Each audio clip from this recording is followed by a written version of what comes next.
All right, so what you're seeing here is the CADWorx Structure interface. We do have the CADWorx Structure ribbon that's available. We have the model, modify, drawings, bill of materials, and the project panels. We'll go ahead and select the setup icon in this project panel to open up the setup for the project.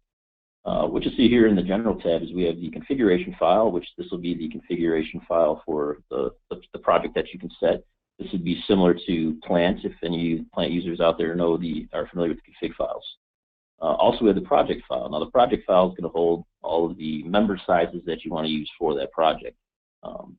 And in this project file, you'll have the libraries. Currently, right now, I only have one library in this project file, so that's the one we'll be using. We have the units set. Right here, you see English change, but we do have metric available as well. And then we also have some rules in here. We got some mitering and coping. You'll see here we got the bolted coping and welded coping checked, and we got some gap distances filled in. We're going to leave those checked for now. We're going to leave the auto cope unchecked, and we'll come back to that. A couple of other rules that we'll be looking at, like the bracing, we will look at that once we get into the bracing panel. So we'll go ahead and apply and close this. Now, the first thing we want to do is we're going to go ahead and place a column grid. So in the model panel, we got this column grid icon. So I'm going to go ahead and select that. When it opens up, you'll see we got the grid spacing. You see the modify spacing, got vertical lines and horizontal lines. Go ahead and set that to the vertical lines. I'm going to go ahead and click on this green plus sign here to add 2 column rows. The reason why I'm adding 2 is the first row that pops in is the A label. That's the column-to-column distance. If we key in a dimension here, that's going to be the distance from the insertion point to the first column line. So we want to leave that set to 0. We can go ahead and key in a dimension here for column B. That'll be the column distance from A to B. Let's go ahead and add another row here. We'll key in another distance. And we'll add a 4th row. So now we got all our column-to-column spacing. So A to B is going to be 10 feet, B to C will be 15, and C to D will be 15 as well. I'll go ahead and switch this to the horizontal lines. We'll add 2 rows as well, and we'll key in a distance in this one. And we got our column line set. A little farther down in the palette, we got our labels. So go ahead and select that, and you can see that we got the column lines. Here will be the extension link. That'll be extension link past the first and last rows. We got our groups and layers. I'm going to go ahead and set the group to grid. Since we have a default grid line set to the grid group, so that'll automatically pop in place. Next, we have the column bubble. The bubble shape, we can use circle, hexagon, square. Go ahead and leave the set to circle, and you can set the bubble size. If you want to make that larger, smaller, you can do that. Go ahead and set our group to grid as well, but this time we want to change our layer to grid bubbles. A little lower, we have the label position. This is going to be the top, left, right, and bottom. Out of the box, all these will be active, so you're going to get labels all on each side of your grid. You can turn a couple of these off if you want. They'll be gray if they're deactivated, but we're just going to leave those all on. The place by options, we have 3 options. We have point. So what this will do is the lower left corner of your grid, wherever you pick in the model, is going to place that grid. The boundary option, this is if you have like an L-shaped or Z-shaped pipe rack. You can draw that boundary of that rack. When you select the boundary, it'll place that grid inside that shape, but the extension lines will only go to the setting that you have outside that boundary. We're going to go ahead and select the coordinates option. So what I'm going to do is I'm going to go ahead and key a coordinate in here. This will be the coordinate that I want my grid to be inserted at. Once we got those in, we'll go ahead and hit insert. Now at insert you can't see it, so let's go ahead and change my view to pull that into place. And there's our column grid ready to go. Next thing we want to do is we want to place some columns on this grid. So up in the model panel, I'm going to go ahead and select the shapes icon up here. When the shapes icon opens up, we'll have the section type. We got the wide flange channels, angles, T-shapes, many shape types to choose from. We're going to select the wide flange. We're going to set a member size at W8 by 67. Now, I could scroll through here to find the size I want, but some of your lists can be long. You can go ahead and actually key in a size that you want to use. It'll zoom right to it for you. It makes it a little quicker to navigate. Set our angle to 90 degrees. We want to set our cardinal point to the center. So my insertion line of this column will be at the center of this column. Go ahead and set our group to columns.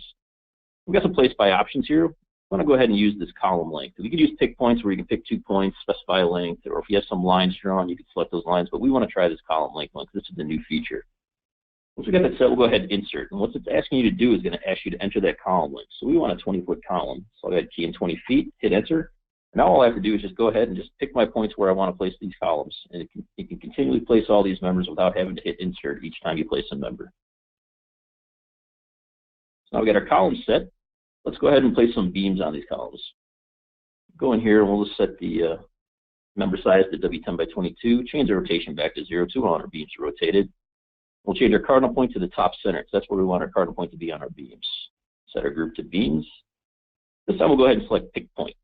So when I go ahead and hit insert, See, we got a snapping sheet. We always have to snap it'll snap to any point on this member that we want, which can be confusing. You have to zoom really far in to make sure you get to that center point. But what we've added here is this icon up here in the model panel called Snap to Cardinal Point. Now, when this is selected, it'll highlight in blue.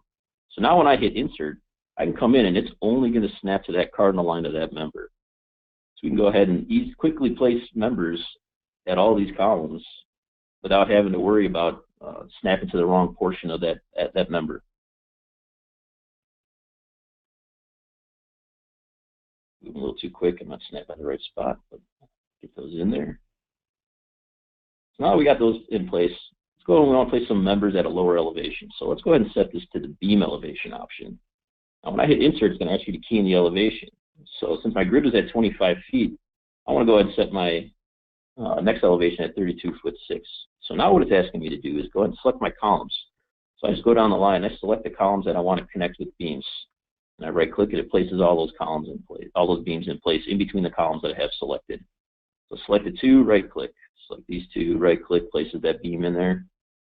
And I can go down this line here, add the final row, and we're all set. Now we got the beams in place. Obviously we want to cope these around some of these members. So if we go ahead and select this cope icon in the modify panel, you get three options. You got select, beams, and columns. First thing we'll look at is the select option. So now it's going to ask me to select the members that I want to cope. So I want to cope these two beams at the columns. So once I select those members, I right click and it's going to ask me to select the coping boundaries. Go ahead and select that column and right click. It's going to give me the option. Since I have bolted and welded checked, I can choose which one I want. I'm going to go ahead and select bolted. It trims my beams around that column. Now, some of the other options we want for coping is beams. So now what I do is I can go in here and I can window this entire model, right click, choose my option for bolted, and it copes each of the beams at the column for every intersection that I have. Go ahead and rotate here so we can see it a little better. There we go. So now let's go ahead and get into the setup, and we'll play with some of these rules now. We'll go ahead and check this auto cope box. So now when I place any new members, it's going to automatically cope. So if I have both welded and bolted options showing up, I'm going to get that menu that's going to say, do you want bolted or welded? Since I want bolted, I know I want bolted, I'm going to go ahead and uncheck welded for now. I'm going to hit apply and close. So now I'll go ahead and look at the secondary framing option. So when I hit insert, what it's asking you to do is select beam pairs. So if I want to place a beam in between these two members, I want to select those two and then right click. Now that brings up the secondary framing panel. It'll show you the pairs. We only had one pair selected, so you only see one in that list, the overall beam length. The distance to origin option, which if I want to key in a dimension from the origin point of this arrow, I can key that in there and add the point. But we want to use, go ahead, number of members. I'm going to leave this set to 1 and I'm going to add points. So what this will do is it's going to place a member, it's going to evenly space that member along that beam. So once I got those points added, I'm going to hit done.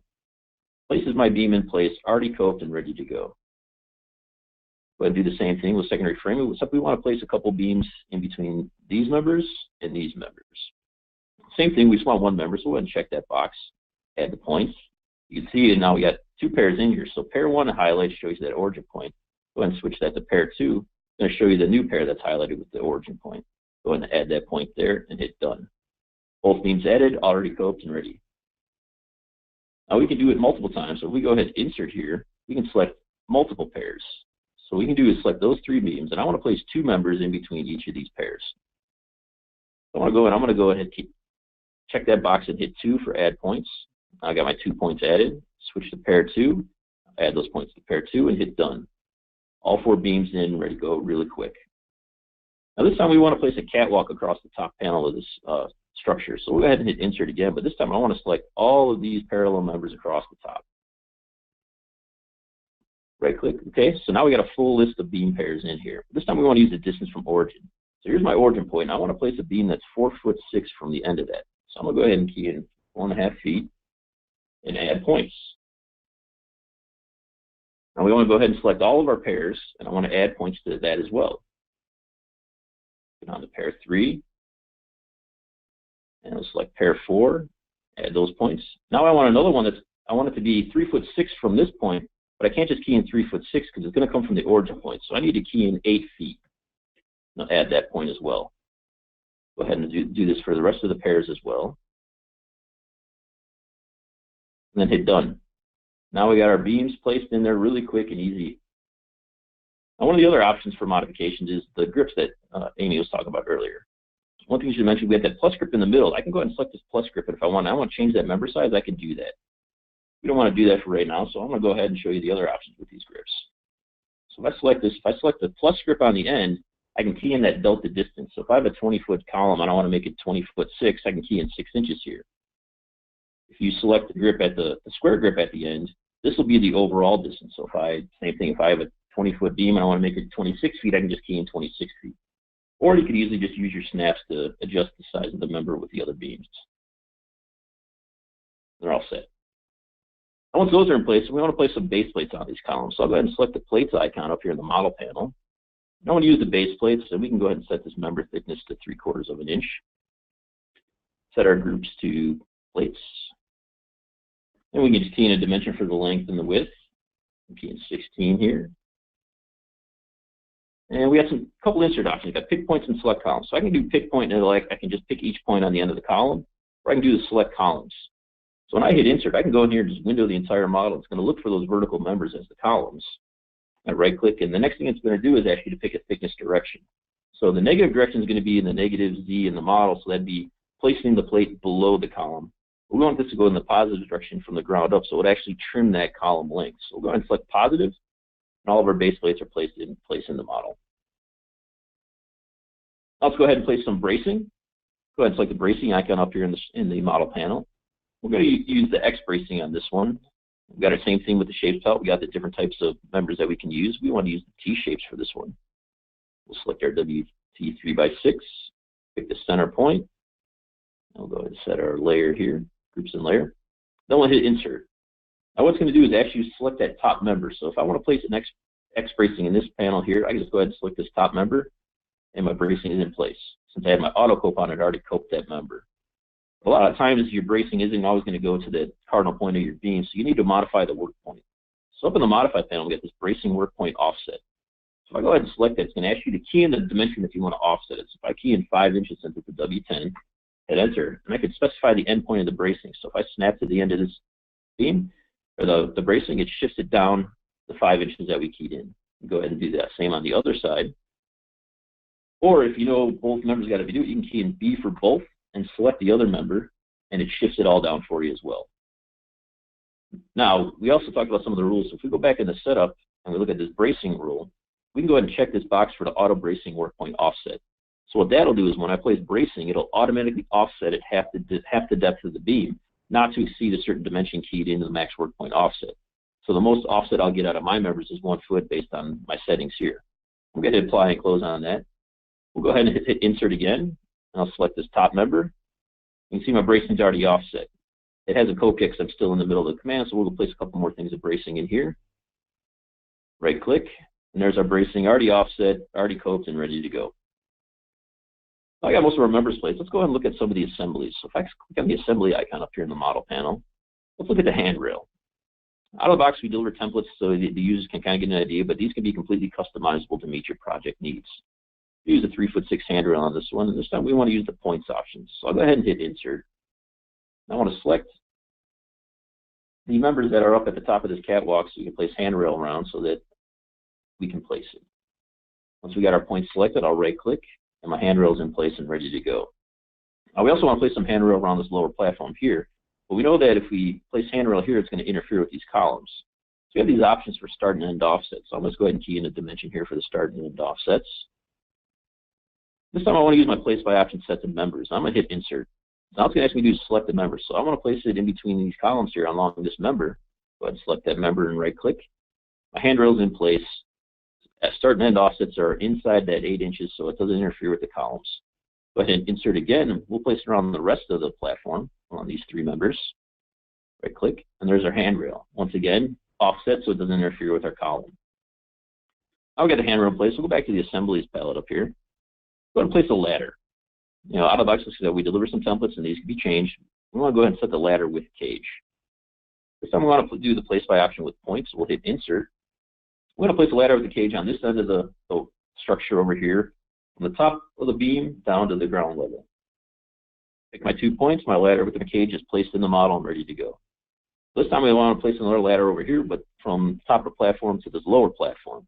So go ahead and select our ladder because we don't need a cage. It's not that long. We want to change the rotation because obviously it's on this side of the structure, so we'll set that to 180. This time we'll use the members options. So when I hit insert, I'll go ahead and select this top member here. I'm going to ask you to endpoint of the direction. This is going to be the direction of where you want that, or the insertion point of that ladder. So we'll go ahead and select this midpoint of this beam. I'm going to ask you to select the second member. That's going to be the member to specify the height. Select that. Ladder's in place and ready to go. Let's go back and we want to place a stair. We want to place a stair from this platform down to the ground level. So we'll go into the assemblies, select our stair icon. Got all these fields are set. Like I said, these can be changed as well, customized to what you need. Go ahead and hit insert for the member height direction option. We'll select this member. It's going to ask you to specify insertion point, same thing as the ladder. You just want that 12 inches in from the end of the column. So there's our new insertion point, 12 inches in from this column.